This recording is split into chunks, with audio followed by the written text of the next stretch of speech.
Hello everyone, welcome to my channel. In this video, we are going to discuss the political life of later Vedic period. तो later Vedic period में क्या होता है आगे कि जो जो भी किंगडम्स थे, अब बड़े बड़े किंगडम्स का निर्माण होने लगा था, बड़े बड़े किंगडम्स फॉर्म होने लगे थे लेटर वैदिक पीरियड में।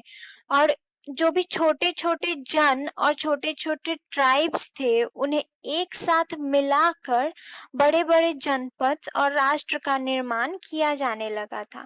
और जैसे कि किंगडम्स में बड़े बड़े होने लगे, उसी के साथ साथ राजा के जो भी अधिकार थे उनमें भी वृद्धि होने लगी। मतलब अब राजा के जो अधिकार थे वो पहले से ज्यादा थे। अब क्या हुआ, कुरु और पांचाल जो किंगडम था, वो सबसे स्टार्टिंग में जो किंगडम फल फूल रहा था लेटर वैदिक पीरियड में, वो था कुरु और पांचाल।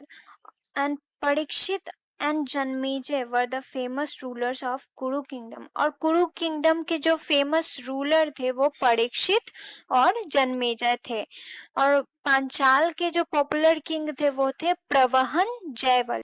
और कुरु और पांचाल के फॉल के बाद, मतलब कुरु और पांचाल किंगडम का जब पतन हो गया, उसके बाद जो किंगडम्स उभर के आए वो थे कौशल, काशी और विदेह। तो काशी के जो फेमस रूलर थे वो थे अजात शत्रु। और विदेह विदेह की जो कैपिटल थी वो मिथिला थी। तो विदेह में कौन रूल कर रहे थे? राजा जनक जो थे वो विदेह में रूल कर रहे थे। मिथिला कैपिटल थी उनके राज्य की। विदेह की जो कैपिटल है वो मिथिला। और यहाँ पर रूल कौन कर रहे थे? राजा जनक। और उनके कोर्ट में जो विद्वान थे वो थे याज्ञवल्क्य। मगध, अंग and वंग seem to be the easternmost tribal kingdoms। और मगध, अंग और वंग जो थे वो सबसे पूर्वी में जो ट्राइबल किंगडम्स थे वो थे मगध, अंग और वंग।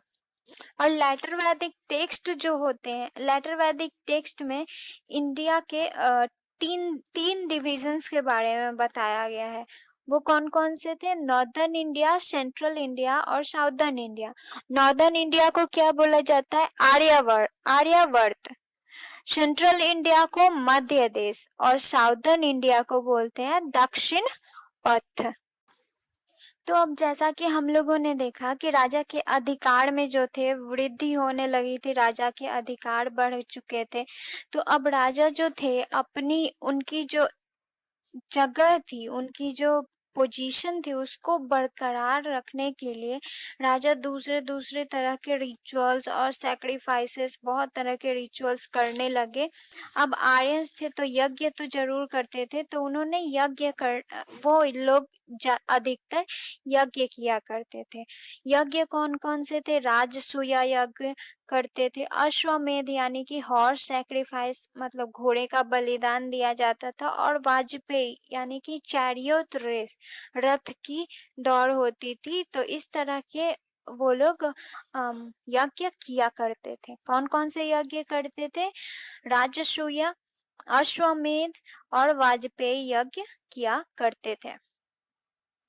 Performing yajnas was a sign of king's prestige and power. With the increase in the authority of the king, wealth also increases। और यज्ञ को परफॉर्म करना मतलब यज्ञ कराना राजा के प्रेस्टीज और पावर को दर्शाता था। मतलब जो राजा जितने ज्यादा यज्ञ हवन करवाएंगे उनके प्रेस्टीज और पावर उतने ही ज्यादा होते थे, ऐसा माना जाता था। और राजा की अथॉरिटी में जो अधिकार में जो बढ़ोतरी हुई, उसी के साथ साथ जो संपत्ति थी उसमें भी बढ़ोतरी होने लगी। और जब ये सारी चीजें बढ़ने लगी तो जो किंग्स थे, जो राजा थे, वो अपने आप को टाइटल्स देने लगे। तो टाइटल्स किस तरह के देते थे?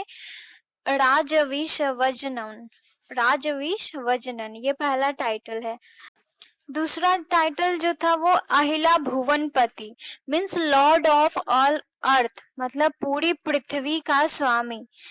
और फिर एकराट और सम्राट जैसे टाइटल जो थे वो राजा खुद को देने लगे। सम्राट मीन्स सोल रूलर, यानी कि एकमात्र शासक।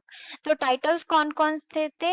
राजवीस वजनन, अहिला भुवनपति, एकरट और सम्राट।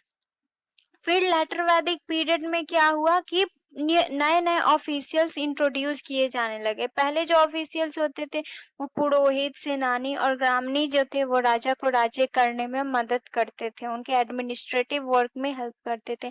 अब कुछ नए और बड़ी मात्रा में ऑफिशियल्स इंट्रोड्यूस किए जाने लगे। वो कौन थे? ट्रेजरी ऑफिसर्स यानी कि कोष अधिकारी। फिर दूसरे जो थे वो टैक्स कलेक्टर इंट्रोड्यूस हुए, मतलब कर वसूल करने वाला एक अधिकारी होता था। पहला कोष अधिकारी, ट्रेजरी ऑफिसर, दूसरा टैक्स कलेक्टर, और नेक्स्ट जो था वो रॉयल मैसेंजर यानी कि शाही दूत। ये जो ऑफिशियल्स थे वो इंट्रोड्यूस किए गए।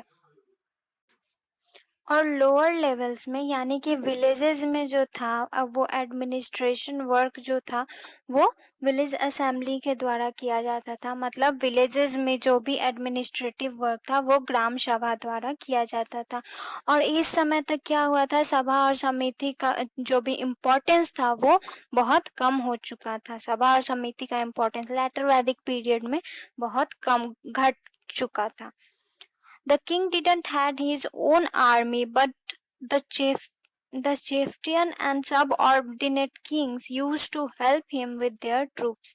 तो जो राजा होते थे उनकी अपनी कोई सेना नहीं होती थी, और जब भी उन्हें जरूरत पड़ती थी तो कोई सरदार या फिर जो अधीनस्थ राजा होते थे, मतलब बड़े राजा के नीचे जो छोटे छोटे राजा होते थे, वो अपनी सेना के साथ राजा की मदद किया करते थे।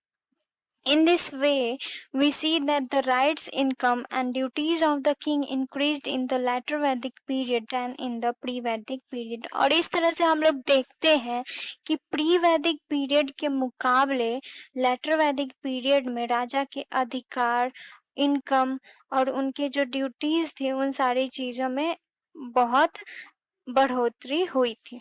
The form of administration changed but was not strengthened. It continued to grow. Administration यानी कि प्रशासन का स्वरूप जो था वो तो बदला था, लेकिन सुदृढ़ नहीं हुआ था, स्थायी नहीं हुआ था, वो लगातार ग्रो करते गया।